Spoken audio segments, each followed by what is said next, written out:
If you like high proof Blanco and you like a little funk, a little malolactic, here's your baby. This is the Orígenes. This is 46 ABV Atanacio. Oh my goodness. This is with Rene Carranza as the master distiller. Small little distillery. I haven't been to that one. I've been to a lot of others. I want to make it there next time. Now I'm $15.99 in the Valley with Elizabeth, his daughter, and Renee. They're the face of the brand, and they're doing marvelous things with this really small little distillery. Only 3 or 4 products made there. It's now $15.99 in the Valley, and that's Familia Landros. So this is additive-free. You could see it from Tequila Matchmaker. It even says it on the label, which I thought was interesting. So you could see additive-free now. All right, and blew my socks off last night when I tried it, okay? So this is all I'm going to say. This is just hitting the U.S. now.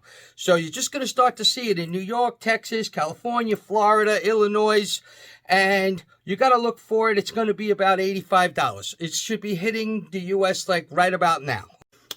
I love this, okay, because this is my kind of profile. So you got to keep that in mind. I like a high proof Blanco, and I love a little funk, a little malolactic. But, you know, Atanacio, which is made there, always was known for being malolactic, okay? You know, that's with the fermentation. They go further than usual, and you get sometimes a cheesy blue cheese, milky kind of aromas and presence, okay?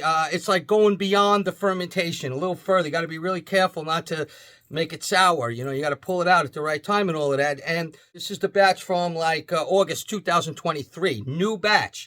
The earlier batches, the first batches of this were really malolactic. So a lot of people either loved it or hated it. This, to me, perfect balance.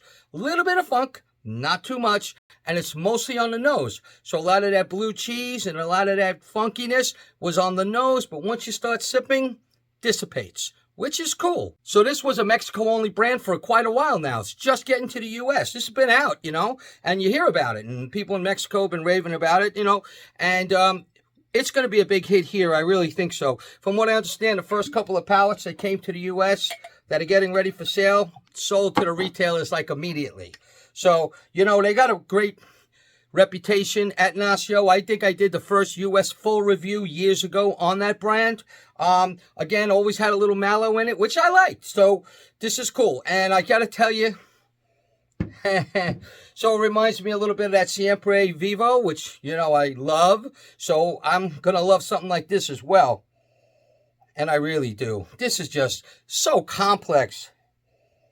I mean, this is not boring. So this is not like, you know, that's why I like a little funk, you know, because it changes things up a little. I drink so many Blancos and tequilas like a lot of you guys do, I'm sure.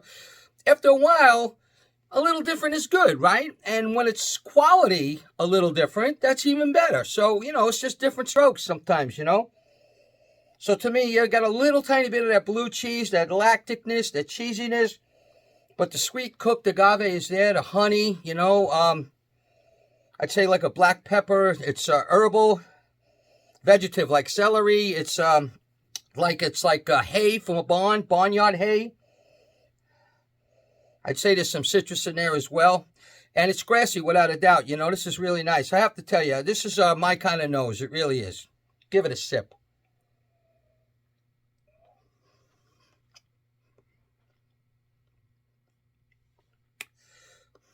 Wow.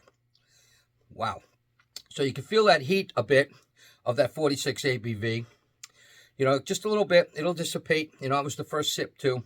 But wow, this is great. And if you like mezcal, so it's got some mezcal properties. You know, sometimes when you get that malolactic, when you go a little further with the fermentation and you get into that mallow area, you start bringing on all kinds of presence and different aromas and flavors and stuff, which makes it different, which is cool. And I like mezcal. So if you like that, you're going to like this. You know, it's not going to be a boring tequila to you for you hard-headed mezcal guys. This is something you're going to like. It really is. Oh, man, I got to tell you, even the cinnamon is there. Mint and anise.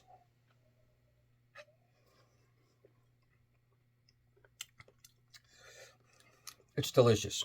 Absolutely delicious. You guys hit it out of the park with this guy. This is really, really nice. Almost like a stone with the minerals. But the sweet cooked agave, and again, not so malolactic and cheesy on the taste at all. It's like basically gone already.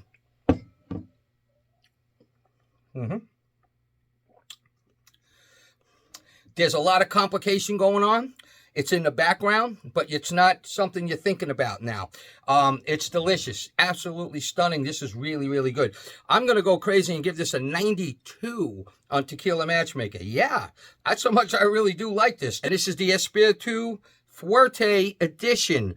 This is something you want to hunt down if you're a real high-proof Blanco guy and you want something a little different. It's going to be about 85 bucks. I see it up there in a couple places. It's also going to be sold soon at Reserve Bar, and it's also at Sip Tequila right now. So this is something you want to look for at Atanacio.